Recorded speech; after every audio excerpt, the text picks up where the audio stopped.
welcome back to the other side. So this is my first video in front of my new background and I think it looks really good.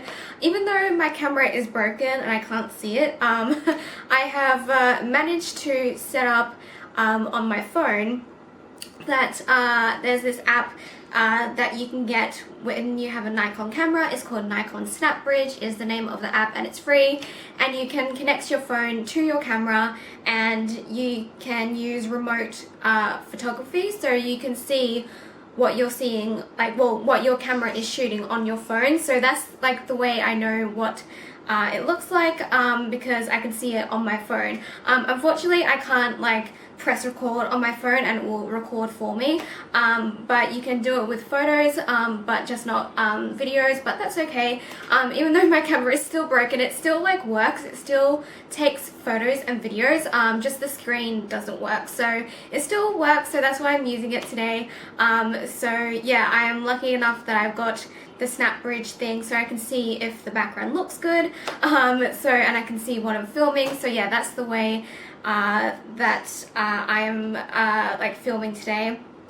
With my broken camera, even though it's not broken, well, it is broken, but it is kind of broken, like it's like half broken, like the screen's broken, but it still like actually works. So yeah, I just thought I would give it a try, so hopefully this all looks okay. Yeah, so today's video, as you guys can see by the title, I am talking all about my experience on the Toowong Cemetery ghost tour, and I have a book here with me that we got for free at the end of the tour. So it is called The Ghosts of Toowong Cemetery, and it's got all the stories in it that were on the tour and some other ones that weren't on the tour. So basically what I'm going to tell you guys is like my experience and if I saw anything on the tour, and then I've got some photos that I'm going to share with you at the end that I took on the tour. So yeah, I loved the tour so much. It was so good. Our tour guide was really good. So we had a female tour guide, and that's like the first time I've ever had like a female tour guide when I've gone on a ghost tour. It's always been men, which is weird. So it was nice to have a female tour guide for once. And she was really good. When you go on these tours, the tour guides are a bit like theatrical, and the whole thing's a little bit theatrical, like with the way they talk and the way that they tell the stories.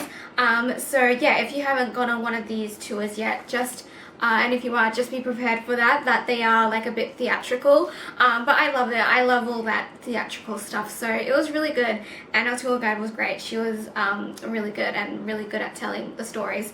So the tour went for like 2 hours. It was originally supposed to start at 7:30. Sorry, there was a fly. I just saw that went into frame. Yeah, so our tour went on for 2 hours. It was originally supposed to start at 7:30, but the original tour guide we were supposed to have got sick. They lost their voice, so unfortunately we had to wait a bit longer for it to start. They told us in advance that it would start at 8 o'clock instead of 7:30. So yeah, it was a bit later than normal, but that was fine. It was a Friday night, so it was all good, and I didn't have anything on the next day. But yeah, it was a really good tour. So yeah, I would definitely recommend any of these tours, like any of the Jack Sim tours, like the Brisbane Ghost tours. They do so many, and the Toowong Cemetery one, we did the original one, because there's two at the Toowong Cemetery that you can do. The original one, which is the one that we did, and then there's another one which is actually called, I had no idea it was called this, it's actually called The Other Side tour. Like, how crazy is that? Like, my channel is called The Other Side, like that is just so crazy. So yeah, there's that tour as well, which is a bit different to this one, so we just did the original one. So yeah, I would just really recommend it. It's really fun and spooky, and yeah, it was a really great night. I'm going to go through the book here and try and find some of the stories that were told to us, and I'm not going to read all of them because they are like quite long pages, but I'm just going to read the ones that I liked the best, that were like my favorite ones. So there was this one, where is it? About a vampire that is supposedly in the cemetery. And I had no idea that there was like vampire history in this cemetery. Where is it? I can't find it. There it is. It's called The Vampire. And it says there are only 2 cemeteries in the world where vampires supposedly dwell. Highgate Cemetery in London and England, and this one. So it says the Toowong Cemetery is said to be home of a vampire said to lurk in the darkness in an old, overgrown section known as the Grove. But vampires are just the stuff of legend and superstition. They are not real, are they? So it says here, old grave diggers tell many stories, but the greatest tale is that of something that dwells in this graveyard. Many years ago, grave diggers carrying out an exhumation became increasingly concerned as they dug.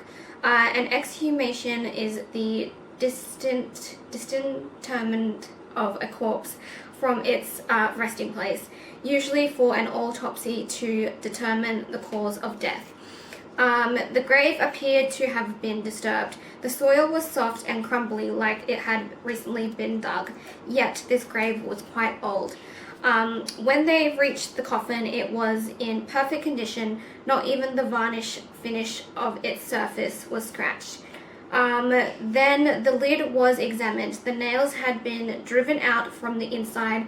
The gravediggers removed the lid to reveal the occupant. It was a girl, aged around 20.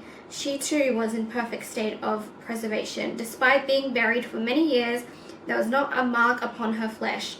The cold hand of decomposition had not touched her skin. Her long black hair framed her perfect white face. Her high cheekbones and ruby lips indicated a European bloodline. She was still dressed in her black satin funeral gown. This was all too much for the head grave digger. He stretched his hand forward to touch the flesh. With this, her head lolled to one side, her lips parted, revealing 2 rows of sharp, shark-like teeth, and a trickle of fresh crimson gore ran from the corner of her mouth and down her pale neck. Well, the grave diggers did what anyone would do. They swiftly re-lidded the coffin, pushed the dirt back in and resealed the tomb, and thus began the story of Lily, the vampire of Toowong Cemetery. On dusk, she is said to be seen walking 13th Avenue, actually 11th Avenue, in the heart of the cemetery. If you see her, be sure to smile. So that is the story of Lily. We actually didn't go into the area where she is buried, the Grove, so we didn't go into that section because apparently it's like really overgrown and like a bit hard to like walk into, like especially at nighttime. So yeah, we didn't actually get to go into the Grove, but it was definitely really spooky around that area. So that was one of my favorite stories, was about Lily. And I had no idea that they, like I said, I had no idea that they had vampire history there.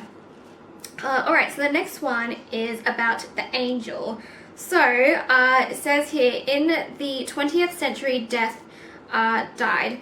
With the rise of medical science, death became explained away. For centuries, however, and indeed in the 19th century when Toowong Cemetery began, death was a real entity, a supernatural being which came and took people away. Some say death continues to be seen in this cemetery.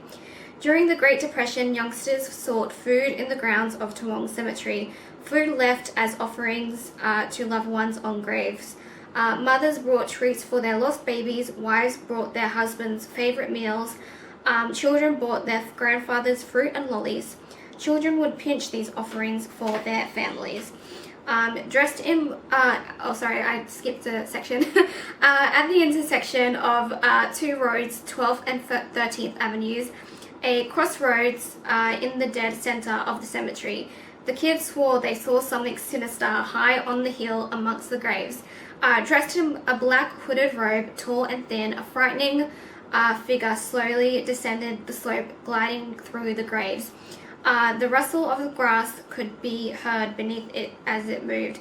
A freezing gust of wind preceded it, making trees and bushes sway. When only a few yards away, it stopped to hover just above the ground and would begin to hiss like a snake. Boys would throw stones to make it angry. Little girls would run away and hide. Those who lingered say that it had no visible face inside its hood nor body within its cloak, but the fabric of its cape seemed to cling to the bony ribs of a chest. It was said to be the angel of death, the Grim Reaper. Children shortened its name to just the angel, but there was nothing angelic about it. In time, the children would figure out a way to make it come. They would form a circle at the intersection and hold hands. Then certain words were uttered and they would wait for it to appear. Whilst their little ceremony was in progress, they would stand silently and observe, not daring to break the circle.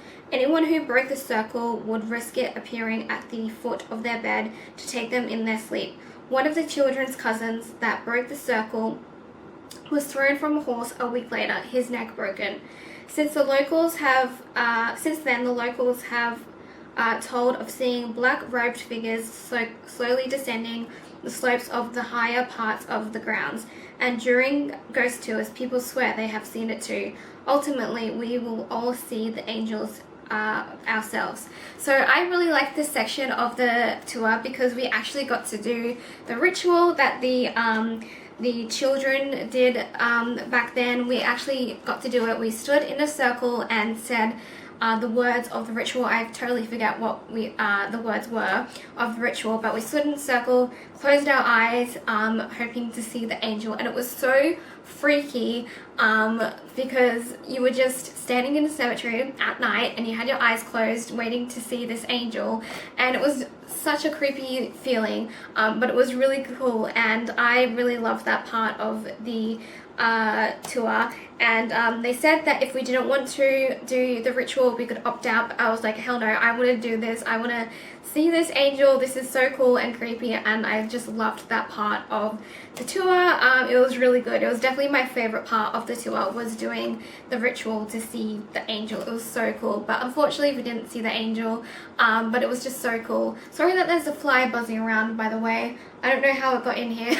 So sorry if you see a fly like buzzing in and out of frame. But yeah, so that was one of my favorite parts of the tour, was the angel ritual. It was so cool. There are so many more stories to tell you guys in this book, but and like what we were told on the tour, but I feel like this video is already quite long, so I'm going to stop there. Those were my top 2 favorite stories of the tour. It was just so cool, and I just loved it so much, and I want to do way more ghost tours this year, and it was just so much fun. So now what to like expect if you go on this tour is that you may see some things, and what I expected to see was just like, I don't know, I thought I would see some things, but I actually did see some things, you guys, and I wasn't sure if it was just my imagination. So I did see some flashes of light like off in the distance, because it is a really big cemetery. So I did see a few flashes of lights in the cemetery, and other people did as well. They thought someone was taking a photo, like that's how bright it was. And this was before the tour even began, like it was like at the very start of the tour. So yeah, there were definitely some bright lights shown in the cemetery, or that I could see. Like I could just saw it in the corner of my eye, and like whenever we stopped like for the tour guide to like share us a story, I would just like look around and like try and see if I could see anything. So yeah, I did see some flashes of lights, so that was pretty cool, and my mum did as well. So I also caught something on a photo. So I took a photo of a part in the cemetery. I forget which part it was at, but I always made sure to take multiple photos in case you catch something. So I did just that. I took multiple photos at this one section. One photo looks normal, and then the next photo I caught something that is just unexplained. It is a weird light anomaly, and I will show you guys. So here is the first photo that has nothing in it, nothing in the photo, and then the next photo there is this weird light anomaly in the corner, in one of the corners on the bottom, and I have no idea what that was. I did not see it in person, but I'm glad that I caught it on photo because it is really cool looking. It's really bright. It doesn't look like it could be a bug or anything. I have no idea what it is, so I'm glad that I caught that because it was really cool. So yeah, and I don't think anyone was taking a photo at the same time as I was. It was just a super cool thing to catch, and I'm glad that I caught it. So yeah, I wanted to definitely share that with you guys. And yeah, so I think that is it for this video. I feel like I've rambled on for quite a long time now, so I'm going to end this video for now, but at the end of this video I will put more photos in that I took, so I hope you guys like that. So thank you guys so much for watching this video. If you liked it, make sure to give it a thumbs up, make sure to subscribe, and I could not recommend this cemetery tour enough, you guys. It is so much fun, it is so good, and I'm really glad that my mum got it for me for Christmas, so it's a really good gift, so I would recommend it. It is so much fun. So yeah, but anyway, I'm gonna shut up now because I feel like I've been rambling on for ages, so I'm gonna go. Again, thank you guys for watching, and I will see you all next week in another video. Alright, bye guys.